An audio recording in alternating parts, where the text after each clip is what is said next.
Hello friends, this is Pranay. दोस्तों, अभी तक आपने स्पाइडरमैन नो वे होम तो देख ही लिया होगा, लेकिन अगर आपने नहीं देखा तो मैंने इसके एक्सप्लेनेशन वीडियो ऑलरेडी इस चैनल पर डाली हुई है। लिंक आपको डिस्क्रिप्शन और ऊपर आई बटन में मिल जाएगी। इस वीडियो में मैं आपको कंप्लीट एक्सप्लेनेशन दूंगा इस मूवी की पोस्ट क्रेडिट सीन्स के बारे में। So without wasting time, let's start the video. अब इस मूवी में हमें दो पोस्ट क्रेडिट सीन दिखाई जाती है। फर्स्ट वाली पोस्ट क्रेडिट सीन वहीं से शुरू होती है जहां से वेनम 2 की पोस्ट क्रेडिट सीन खत्म हुई थी, और यह हमने देखा था कि एडी और वेनम एक होटल रूम में एक दूसरे से बात करते रहते हैं कि तभी वो लोग अचानक से टेलीपोर्ट हो जाते हैं और हम देखते हैं कि एडी अब पीटर पार्कर की न्यूज टीवी पर देख रहा है। पर वो टेलीपोर्ट हुआ कैसे? इसके लिए वापस आते हैं स्पाइडरमैन नो वे होम पर, जब डॉक्टर स्ट्रेंज से वो मैजिक स्पेल गलत हो जाता है और सारे विलेंस वहां दूसरे यूनिवर्स से आने लगते हैं। अब आप लोग ये सोच रहे होंगे कि एडी पीटर पार्कर को अपने डायमेंशन में जानता तक नहीं था, तो फिर वो वहां कैसे आ गया? तो इसका जवाब ये है कि मार्वल कॉमिक्स वर्ल्ड में सारे सिम्बॉइड्स एक दूसरे से कनेक्टेड हैं हाइव माइंड के थ्रू।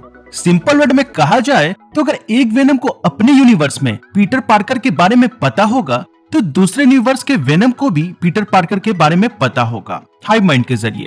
और अगर आपने स्पाइडरमैन 3 देखा होगा तो आपको शायद वेनम के बारे में याद होगा, जो कि पीटर का सबसे बड़ा दुश्मन था। अब क्योंकि उस वेनम को पीटर पार्कर के बारे में पता था, तो हाइव माइंड के थ्रू एडी वाले यूनिवर्स के वेनम को भी पीटर पार्कर के बारे में पता होगा। और दोस्तों, अगर आपने वेनम 2 के पोस्ट क्रेडिट सीन को ध्यान से देखा होगा तो होटल रूम में टेलीपोर्ट होने से पहले वेनम एडी को हाइव माइंड के बारे में ही बता रहा था। चलिए अब दोबारा वापस आते हैं स्पाइडरमैन नो वे होम के फर्स्ट पोस्ट क्रेडिट सीन पर, जहां हम देखते कि टेलीपोर्ट होने के बाद एडी दूसरे यूनिवर्स के एक बार में बैठकर ड्रिंक करते रहता है और वहां के बार टेंडर से एवेंजर्स और थैनोस के बारे में पूछ रहा होता है।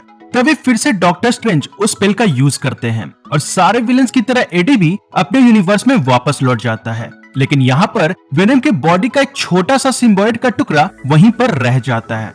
अब इससे ये पॉसिबिलिटी है कि मार्वल वाले इस वेनम का यूज अपने तरीके से कर सकेंगे और उन्हें स्पाइडरमैन और वेनम को एक साथ दिखाने के लिए दोनों यूनिवर्स का क्रॉसओवर दिखाने की जरूरत नहीं पड़ेगी। तो दोस्तों, ये था फर्स्ट पोस्ट क्रेडिट सीन का एक्सप्लेनेशन। और सेकंड पोस्ट क्रेडिट सीन, जो कि पूरा का पूरा doctor strange in the multiverse of madness का ट्रेलर ही है, वो मैं अपने अपकमिंग वीडियोस में एक्सप्लेन करूंगा।